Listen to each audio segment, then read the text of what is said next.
PNNLP, and this is the news hour on Poor Magazine. Here I am, the black cripple, the newz. Yeah, we the poverty scholars. That houseless mama, that houseless daughter. We the poverty scholars. All the people you don't want to see, never want to be, look away from me. What you gonna do, arrest we? We're in your city. Yeah, we the poverty scholars. And we on this this stolen piece of Ohlone land, but it's liberated, fam. Because guess what? We don't believe in the buying and selling of Mama Earth. That's just a scam. Yeah, so we're taking it back. On this program, of course, we have the gentrification report, and we have some guests that we're going to interview. So let's start with the gentrification report by Tiny. So this mic is on here. So hey folks, I just want to be real about some realness here. There's a war on the floor. That's why I'm wearing my camo today. On top of my jail suit. Feel me? And yeah, no, orange ain't the new black or anything else. Hollywood will sell you all kind of crack. Basically, me and my mama did jail time for the poverty crime of being unhoused in this stolen indigenous territory in this holler. 3 months in Santa Rita. Because any of y'all watching us don't know, it's a crime to be po in this stolen land. But yeah, we do the gentrification report, and we pronounce it a little different, but right now we're live on the FCC, so we can't say certain words, if you feel me. But basically, this week's gentrification report is that today alone I got 3 calls. It always seems to be 3.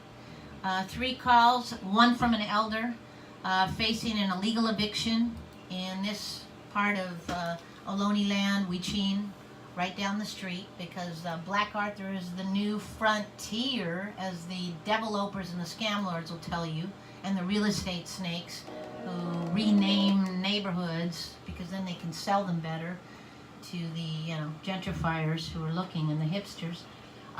Anyways, facing an illegal eviction, and very important for those of you watching know that I'm a revolutionary jailhouse lawyer outside of jail without a degree. If you're having a question about what's going on with anything to do with your scam lord, please email poormag@gmail.com with your questions and concerns, because there is a way that you can fight back within the state of California. There's California rent control law, even in these unincorporated areas, that make it basically illegal to be poor. So anyway, this elder basically got a conversation, a threat from his scam lords, telling him you got 30 days to leave, telling him all kinds of smooth talk about how, oh, I gave you a deal, and yeah, and you've been living here without an agreement for a while. Well, let's guess what? You are a resident if you've lived anywhere over 29 days. So this particular situation, this situation of scam lordology, they have to serve this elder with papers, and he has a right to fight it under just cause eviction. The second gentrification report that I hate to tell people is that another family got an illegal eviction notice, and they didn't know they had rights, like so many of us folks, like my mama used to say, because we walk softly on Mama Earth, and we don't know that we have rights.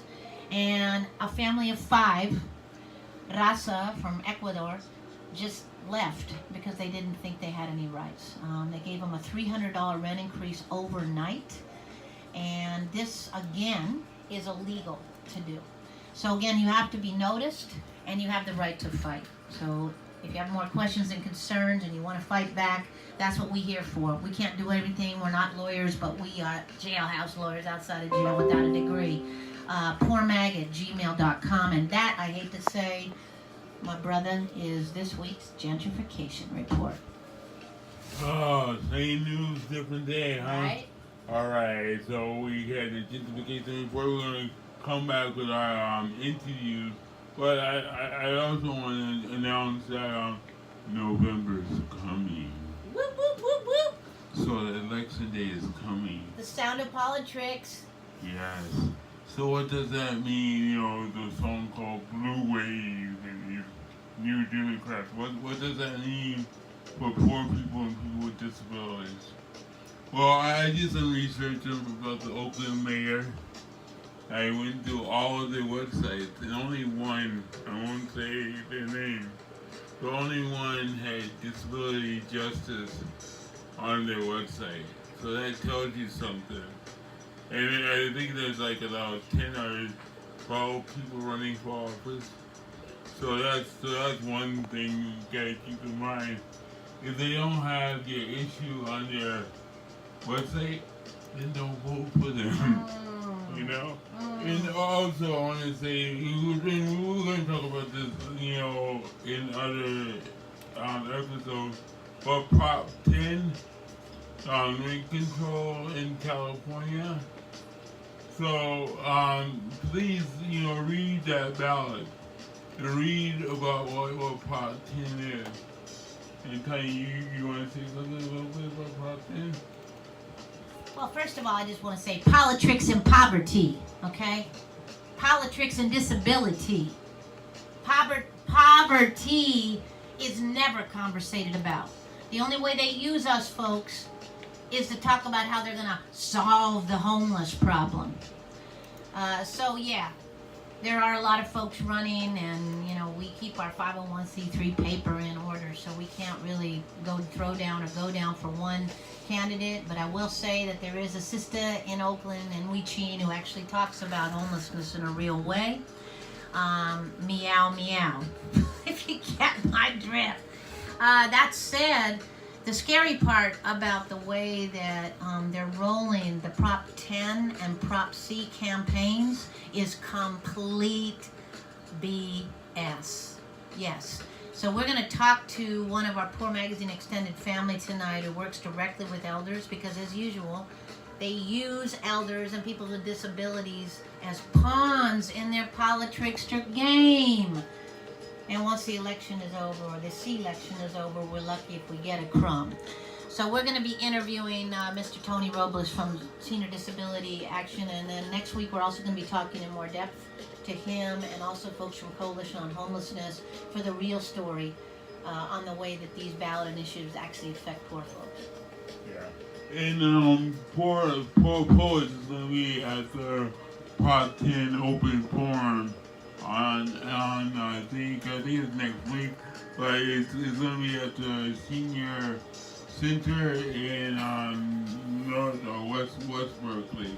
So check that out. You can check it out on Poor Magazine. It'll be out soon. So we'll be in that open forum talking about Prop 10 and spitting some poetry there. So we want to start the interview with. Okay, so we're going to bring on. So just to recap a little bit, there are two initiatives on the ballot. One of them is Prop 10.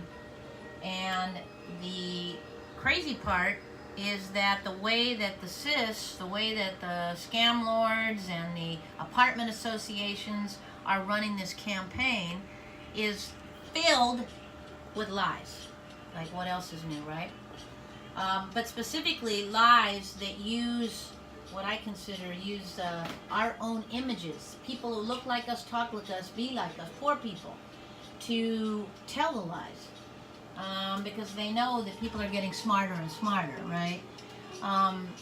One of the scariest parts is the way that they use words to lie. Hey, so we are about to do this conversation with you. I just want to tell people that because of these lies and because of the politics that are happening, we invited one of our family members, Tony Robles, a poet, an author, one of the co-founders of Homefulness, a poor people-led solution to homelessness, and also someone who works at Senior Disability Action. Hey, Tony, welcome. Yeah, hi, thanks for having me. Yeah, so can you maybe talk a little bit about what Prop 10 even is, and then we'll get into the scam lord campaign against it. Yeah, Proposition 10 really, in a nutshell, is it calls for the repeal of the Costa-Hawkins rental law. And the Costa-Hawkins rental law is a rental law that was passed I believe in 1997 in Sacramento. So what we're dealing with is a state law, okay? And the authors of this law were two state senators or state assemblymen. One guy was named Costa, the other guy's name was Hawkins. So Costa Hawkins is the name of the law. Costa Hawkins has huge impacts on renters in California. Essentially, the way it plays out where I live in San Francisco is that because of Costa Hawkins, rent control does not apply to single-family homes, condominiums, nor does it apply to buildings that were constructed after 1997.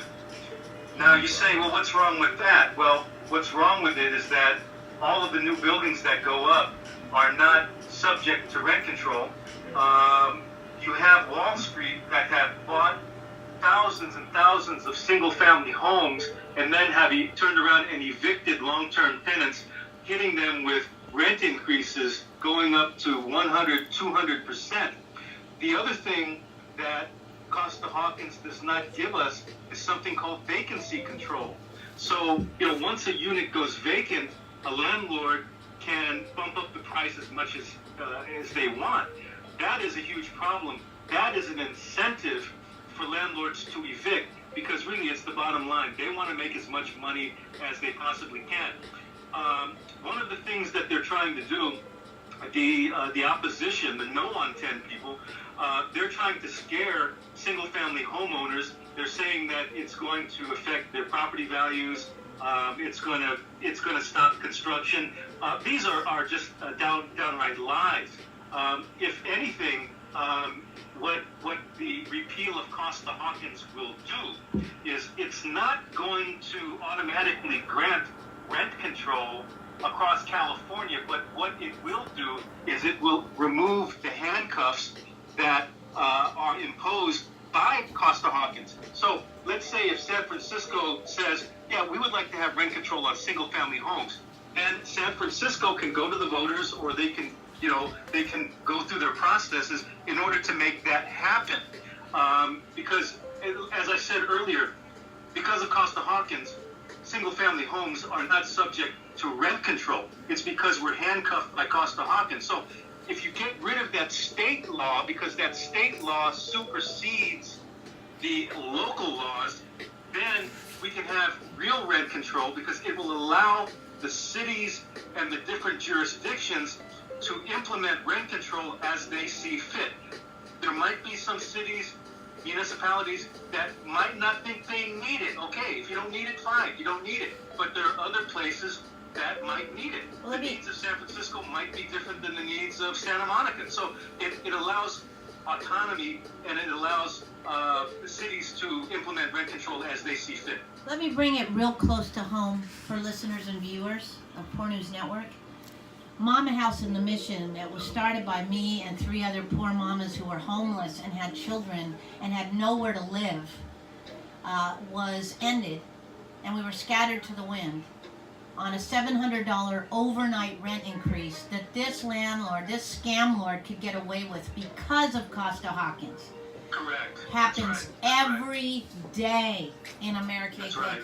So thank you for bringing that out. The other thing is, Tony, is Leroy and I were talking about how these ad campaign or scam campaign specifically uses metonymy. What people don't know, it's like this idea of using a vision of somebody so you can see yourself, right? So they have these elders of color saying, who are veterans, for crying out loud, saying it's a really bad thing for seniors and veterans.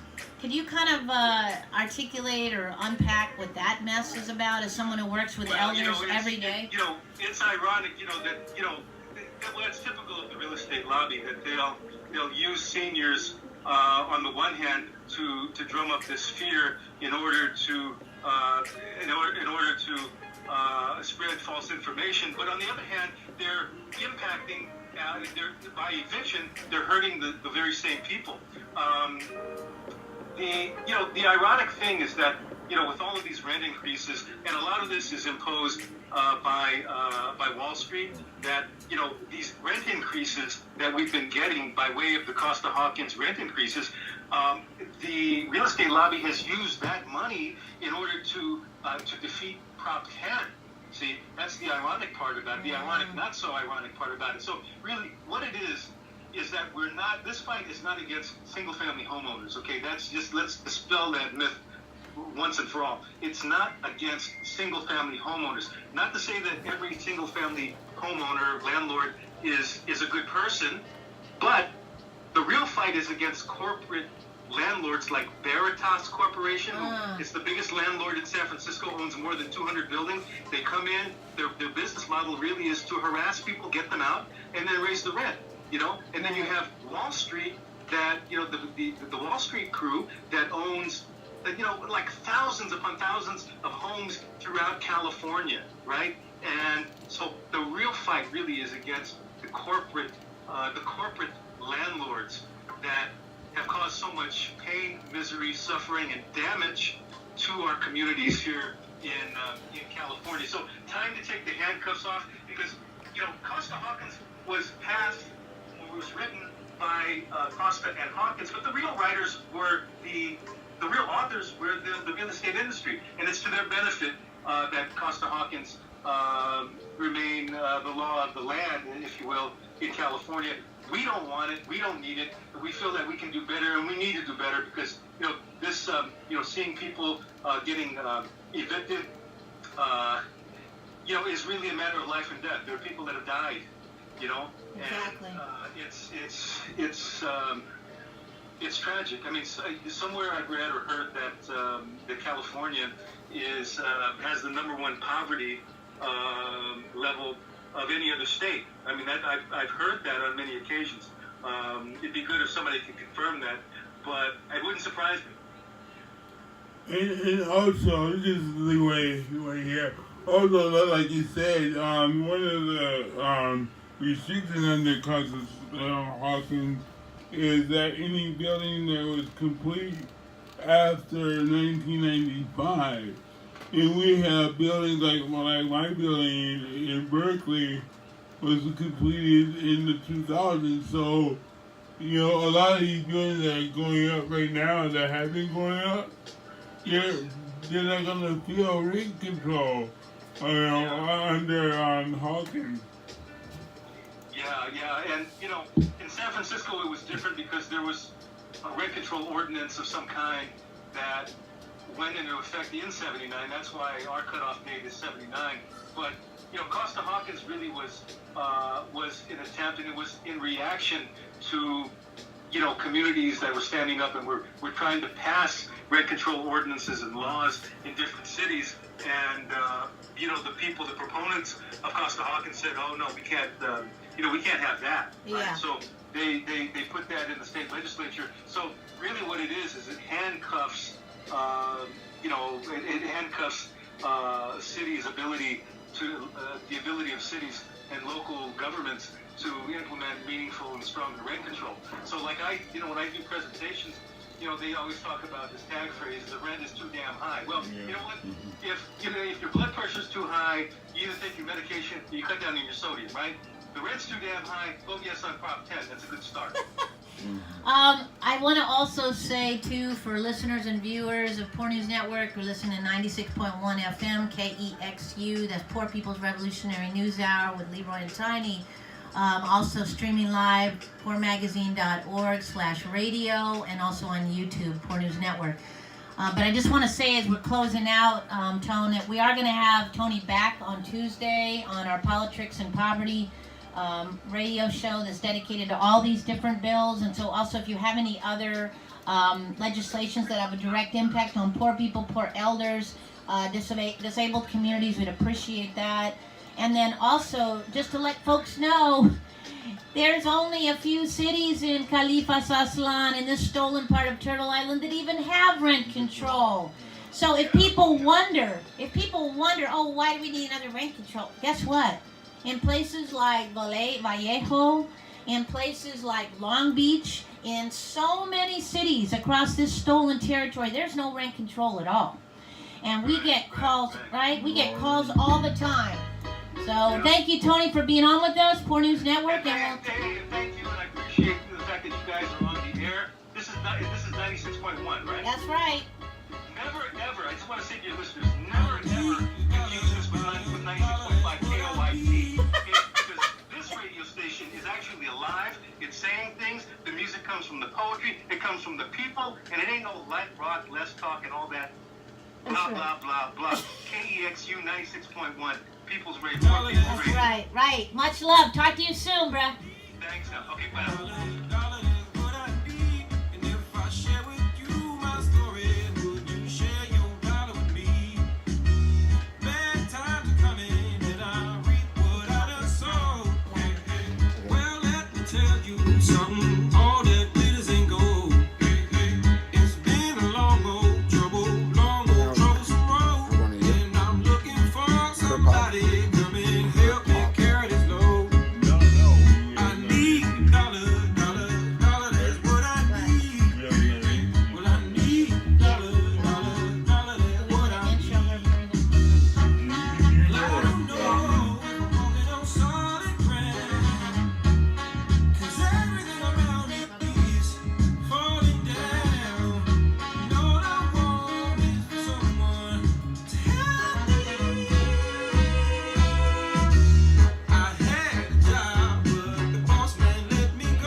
I think we're going to keep it playing and then slide into the next one.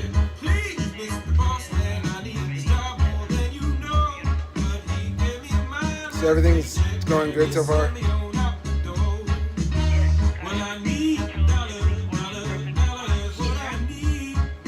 Hey, Julie, are you there? There she is. Okay. We're about to go again. Give us a second, Jewel. Just give us a second.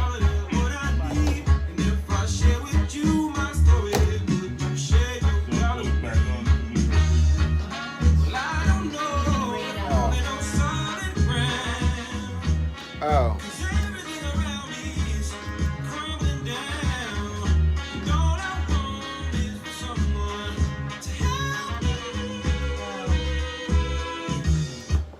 We're gonna have to call her back on the computer because it's not registering. You want me to call? So Jewel, we're gonna call you right back on the computer, okay? I'm gonna hang up and then call you right back. Okay. Hold on. Okay, call her back. So you're back with KEXU 96.1 FM, Poor People's Revolutionary News Hour with The Black Red Ball. and the Poverty Scholar. Yeah, I've been called crazy, lazy, dumb, and a bum. That's because I don't have information from the institution. Yeah, so we're about to speak to a powerful sister, one of our Poor News Network correspondents. DC. That's right. And I just want to say, before we bring our sister Jewel on the phone, we're going to be talking to her, and she's so powerful and fierce. Again, you're listening to KEXU 96.1 FM LP on your dial in East Oakland. That's East Weechin. You also can stream us live on poormagazine.org/radio. And as well, we're on YouTube, Poor News Network. That's PNN, not CNN. So we have the blessing of having a broad network of beautiful, amazing, fierce sisters and brothers all across this stolen Turtle Island and beyond, who are fighting poverty every day, not from the position of the anti-social workers and the case manglers, Academia. right, and the othering positions of AKKdemia, but actually right on the front line as fellow poor people. One of our beautiful, fierce sisters that we're so blessed to have in our community is a powerful sister out in Washington, D.C. That's Pequot territory. That's, the occupied Pequot Native territory, who actually, as a houseless mama, struggling with the system herself, advocates for fellow houseless mamas and fathers and brothers and sisters and babies. And that's one of the things that my sister Queen Nande, myself, Miss Sister Junebug, our beautiful sister Lori, Sister Vivian, and all of us welfare queens, small W, capital Q, because we don't need a savior, a pimp, or an institution We need a poor people-led revolution. So welcome, Jewel. How you doing? Hey, how are you? All right, we better to hear you and see your beautiful self. Can you tell listeners and viewers what is going on in D.C. today? Because I know you got some stuff happening.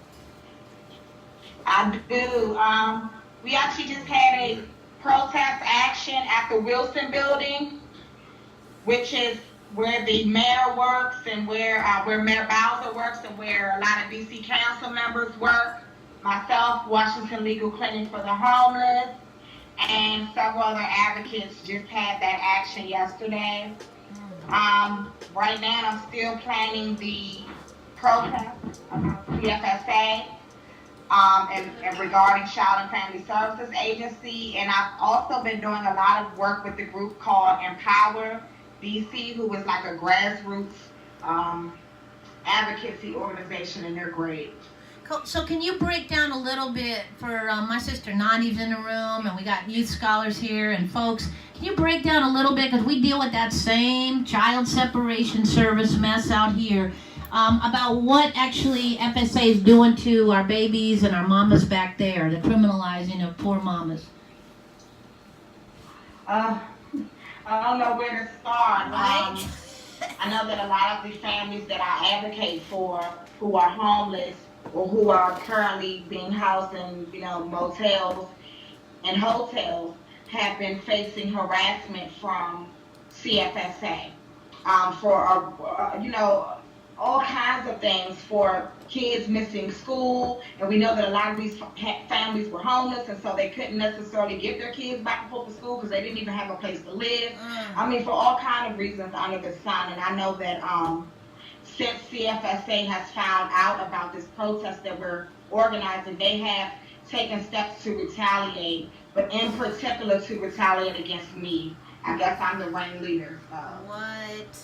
Wow. And so what is your demand or your ask of CSFA back there? What would you like them to do in a world that we would like to live in? I would like them to give Black parents more of a voice. Okay, and I would like them to treat Black parents equal. We want the family court judges to stop turning a blind eye to the injustice that social services and CFSA depicts against poor people and against people of color. And we want parents to have rights. Wow. That's so real too. I just, again, to bring people back to the craziness of how these systems are set up from the get up to attack poor people. That is basically why me and my mama, disappeared, because they called CPS on us because we were homeless and I couldn't show up to school.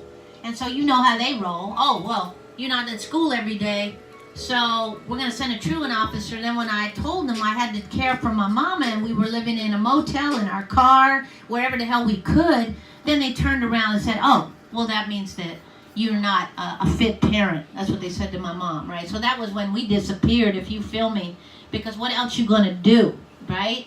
What else are you going to do? Yeah. And then there goes the health fare, there goes the food stamps, there goes everything. So more power to you, first of all power to the people for you on all of those fronts.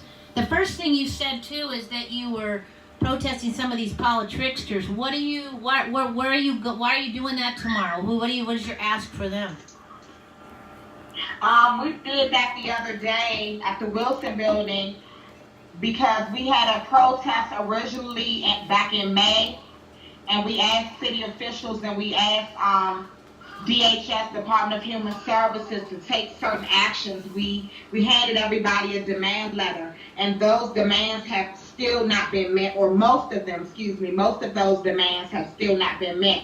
So what we are asking for DC Council to do is to take our demands seriously and to respond to the needs of the community and respond to the needs of these families.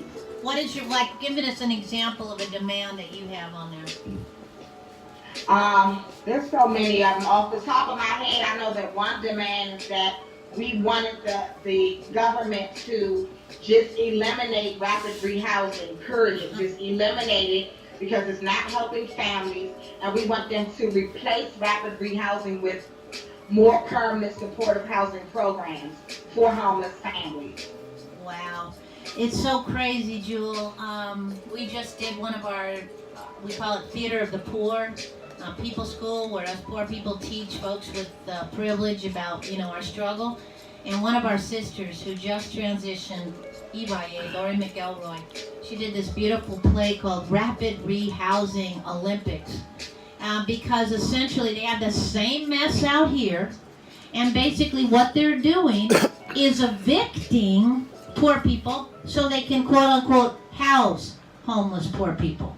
Now how the heck does that solve anything, right? So it's that weird incentivizing housing thing, and essentially they criminalize you, right, if you just basically blink, and then you're out, so that they can make space for some other poor person. I mean, it's the most insane, unbelievable, but totally real system, what.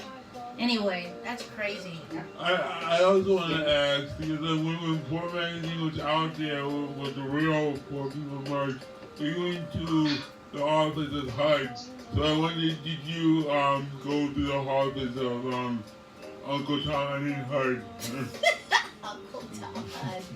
How do you interact, if at all, with Uncle Ben, Ben Carson / HUD?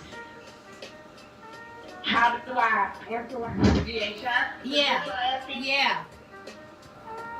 I try to keep the relationship civil, but at the same time, they know that I'm a very firm advocate, and so I speak my mind, I really speak my mind, but at the same time, I try to always be civil, right, and, respectful, but firm. Well, we love you for that, because somebody's got to talk to the politricksters. I don't know if me and Leroy can, but that's beautiful. Okay, Jewel, how can people get in touch with you and support you? Because you're amazing, and we want people and listeners and followers to find out where they can get you, where to get more information. Thank you. They can follow me on Facebook at Jewel Stroman. Okay, beautiful. JEWELL, right? Stroman, STRO. No. Okay. It's one L. Okay. One L. Jewel with one L, and then Stroman, STROMAN. Check out this powerful sister, this poverty scholar, as we would call it, and we'll be checking in with you very soon. Love you. Take care. Love you too. Thank you so much. All right, Sid. Bye-bye. Y'all stay blessed. Love show. So once again, we are here at KEXU 96.1 FM LP again. He's so clean, and you listen to the Poor News Network. And what's up next? I think we got another interview. Yeah. We're going to be, from this part of Turtle Island to southern Turtle Island, because our network is wide, we're going to be checking in with a powerful sister who's actually down in Nicaragua. If listeners and viewers know, Nicaragua used to, it was the site of a lot of empire destruction from the United Snakes of Americlan. A lot of fake COINTELPRO's kicking up stuff that wasn't even there, putting insurgents in, and then eventually the people actually resisting and having an overthrow of the government, right? Sadly, we fast forward to the 21st century, and it seems like everything gets pimped, played, and turned around. So we have a sister who's one of our powerful poverty scholars who's actually living in Nicaragua. And so we're going to do a phone call with T.D. Ramirez, and it should be up there, so let's pull it up. It's one of the other... No, there's only two that I Okay, saw. so you want to pull up a message from T.D. Ramirez right there. No, just new message. Yeah, that one. There you go. Again, you're listening to KEXU 96.1 FM LP, The Crossroads. That's PNN, not CNN, folks. And for those of you who are listening online, we can also be streamed at poormagazine.org/radio. I also just want to say a shout out to Mutiado Silencio, who's in the radio studio slash the Uncle Al and Mama D and Mama Lori Living Library. Also a shout out to Diallo McLean, who's holding camera here, Queena, who's powerfully holding the face crack, and our mama sister Nandi, Queen NKEXU Po, who will be doing her Maya moment, which we will be waiting for. Yeah, we're family out here. That's how we roll. So we're actually blessed to talk to. Hopefully she'll be answering, and I hope she's here. But if we might have to reach her. It might not go through. Hold on. We're gonna take a short music break and see if we can hook this up. Don't leave. Again, PNN, not CNN, folks. And we're gonna be listening to music for a sec. You wanna cut that for a second? Cut it, and then I'll follow.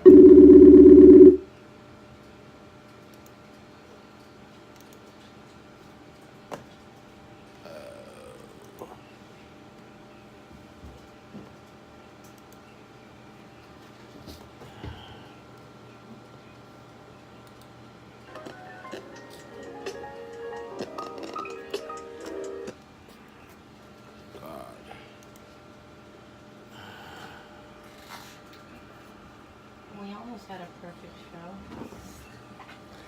Sorry, I couldn't cue up the music. Hopefully you switched it. It's all good. We learn each time, yeah? I'm still live and I got music on.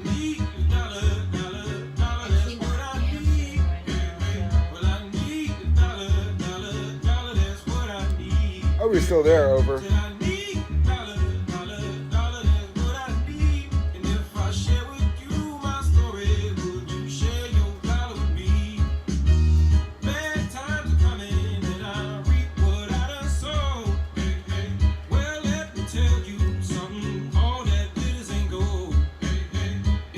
Lizard, this is Thunderous Tiger calling in, over. Mute Lizard, this is Thunderous Tiger calling in, over. For all that you can hear this, I'm trying to reach out on these radios that we have now at the studio, over. I'm gonna read my controversial poem. Yeah, read it. You got a poem? Do I have it? I have a poem. Do I have it? Okay, we're gonna come back. PNN, not CNN, people on Liberate Unloading the Shaw land. Just for people to understand, this is no plan for the man. This is no government hoe dollars. This is all created by us poor people. This is what poor people built right here. You know, we on home phone this. That's a homeless people solution to homelessness. And you are listening and tuning in to Poor News Network on YouTube.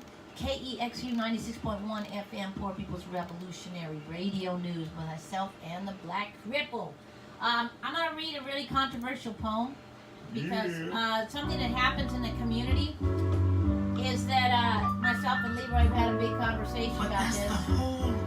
A lot of us folks who do Oppression Olympics because we've been traumatized and colonized, right? So we think that if we rep and prop our struggle, you know, sometimes we have no space to let those of us in who don't have access to the same knowledge that we do.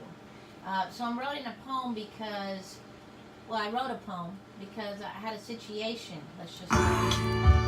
So I'm gonna read this and we'll see how we see how you like it, fam. 'Cause I know Leroy likes it, but he's a little partial. Okay, you ready? Here we go. Revolutionary hip-hop crazy. Hell is shady. Hide behind POC codes. The right words for all those slurs we've been called. This needs to go up. Taking them back and slapping each other on the back. But what if we didn't know? What about if folks are too po to go to college, be at an organizing meeting, stand in a protest line, even spare or overstand, understand, or access the time it takes to talk the right line? Or even know they should be there instead of barely surviving and hustling, struggling with an endless list of poverty crimes? How is exclusion liberation? Isn't that just more domination? Can we walk humbly into humility? Holding us ghetto scholars with love, not separation. From Nadra Foster to unhoused poverty scholars on the streets who get no liberation love from the well-versed PC, while always we face constant hate from the police. We don't got game like that. Our words are sloppy. Our message is not so clear. Time is a privilege. Education, even revolutionary education, can quickly become elite. Maybe we should be ostracized for life. Turn away at the door because we didn't get your pronoun or preferred slur remix right. I'm saying this from love because we in dangerous times where we need each other so desperately because the sis got a list and we all on it all the time. So I put my disabled poverty scholar, often hated, always berated, looking like a white girl, client, patient, melanin challenged self on blast. Even to help folks hold a mirror to their hyphy PC rules fast. If we ain't got it right, please know we open and always coming with love. We ain't the man, we you, fam. We ain't the man, we with you, fam. Oh, you hear that, PC Berkeley? Get it right. We're in struggle. KKK is in the office. We don't have time for PC. Get that right. And they were black cripples out here tells go to sit a poem. Oh yeah, because I had to spit a poem about being stuck on the third floor. Yeah. That's how they deal. That's how non-profit housing developers deal with our disabled bodies when we poor. Yeah, we're still in the court trying to sue them. But anyway, this is called Stuck on the Third Floor, apartment 316. I was on that first list. Tallest building in Berkeley, next door in the studio. I saw it go up. 2004, Section 8 in hand. I saw the floor plan. Like the Jeffersons, I thought I was moving on up. Everything was included in the rent on the third floor. On the third, the rent was sent. My portion, $150 back then. Now my rent is almost $300. Annual report comes around faster and faster. Send me on a tailspin from one state agency to the next, collecting papers. Then they chop,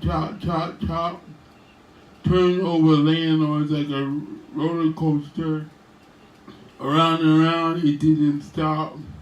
Nasty and nastier they got. Building was full of people sleeping in stair halls. One place, now it feels so cold. Fire alarms keep going off. No accessible way to get out. So we residents with disabilities forced to wait it out as smoke from cigarettes keep us locked in, sick from environmental illness in our own units. The first moved in, all moved out. The building manager was out. Plants started to die, notes on my door. Stains on the hallway carpet floors. They said that they lost it, that I didn't pay it until I got proof. The bank showed me that they cashed it. Restricted time on the roof. Washer and dryer keep eating my quarters. Stuck on the third floor, broken down elevator. Somehow on the third or the fourth, always paid rent, still in court with lawyers, looking at a settlement that goes against my SSI monthly amount limits, told us to trust them as we see no improvements. Now on the 1st, I played the Coop song, Kill My Landlord. I can't help it, my lord. I'm ready to throw in the towel and pull the cord. The effed thing about it is where can I go? So I just swing high and swing low. And my mother, at the end of her life, struggling in low-income housing, breaking her body led to cancer just to pay that rent. At age 50, I'm spent. Apartment 316 in the year 2018, stuck on the 3rd floor with a useless piece of paper called Section 8. Woo! Woo! Wow. Yes, and I'm still on the 3rd floor. And just so people understand, this is so-called affordable housing. Yeah, right. That part. So we're gonna probably close out here, and I wanted to, before we close out, I want to do a little shout out. First of all, Poor Magazine is in fact Poe. Any of y'all who are listening, watching, seeing, thinking, feeling us, please consider kicking down. You can go to poormagazine.org/rev, R-E-V, like revolutionary, _donor, D-O-N-O-R. You can also hit us up on email, poormag@gmail.com, if you want any of your issues or stories covered. We also have Decolon News. We have a newspaper. Yes. And we work with the Bayview. Shout out to the Bayview newspaper. The new editor, right? That's right. Yes. And the really exciting news. I'm not going to reveal it to everybody yet, but the Bayview newspaper, baddest black newspaper in the world. And that gets me to our last shout out. October 19th, that's next Friday, a week from tomorrow, is our second historic Stolen Land Hoarded Resources tour through Wichin. And actually, if you pull up the Face Crack page, or actually if you pull up that, it's the second one. If you let that just roll around, yeah, the second one will come up. No, I mean it'll roll around. So if people don't already know about the Stolen Land Hoarded Resources tours, that's something we started in Earth Day, Mama Earth Day of 2016, where us poor folks, us poverty scholars, and us First Nations folks walk into the wealth hoarder and the land stealer neighborhoods to share the medicine of redistribution. And so on Friday, October 19th, we will be walking in to Trestle Glen. We'll be meeting at Trestle Glen in Lakeshore, and it'll be at 1 o'clock. And we'll be getting prayer from all four corners of Mother Earth. But we'll be actually starting with our First Nations, Karina Gold. Shout out to Karina, without whom there'd be no us out here on Wichin land. And then going to Sauda and Sochi for our Ifa prayer. And then Mama Francis is going to bring the beautiful singer Shay to do us a gospel song. But people should join us at Trestle Glen and Lakeshore a week from tomorrow, October 19th, to join us in the process to actually take back this stolen land.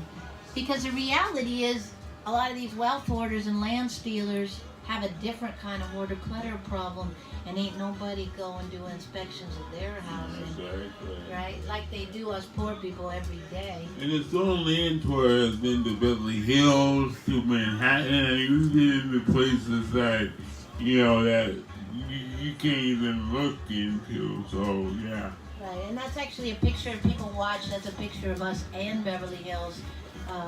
The other thing is that our sister Lori, our beautiful sister who we lost Can't really see on it. Black August 31st. Can't really see it. On Black August 31st, it was a beautiful ceremony for her, but the reality is she never missed a Stolen Land tour since our inception. And so this one on the 19th is in her honor. And so we encourage all folks to come join us, walk with us. And if you want to co-lead or co-sponsor the tour, you can again email poormag@gmail.com. And so I think that's it for tonight. Who we at? Where are we at? We're at KEXU 96.1 FM, baby. Right here in East Oakland. Stay tuned for Crip Hop Radio. And I just want to do another shout out. We're going to take a music break and shut down this live. But then again, at 7 o'clock, we'll be launching the Revolutionary Radio remix with Crip Hop Radio, the Maya Moment with PNNKEXU Po, Mark G, and the amazing Free Aslan with the powerful Jose Joey Villarreal. So stay tuned, keep it locked, and definitely do not stop. Because us poor folks are actually making sure our voices are heard up in PNN, not CNN, people. All power to the people. Power to the people. Woo! Should I stop? Yeah, the music goes up. The music goes up in the block. Always bring music out.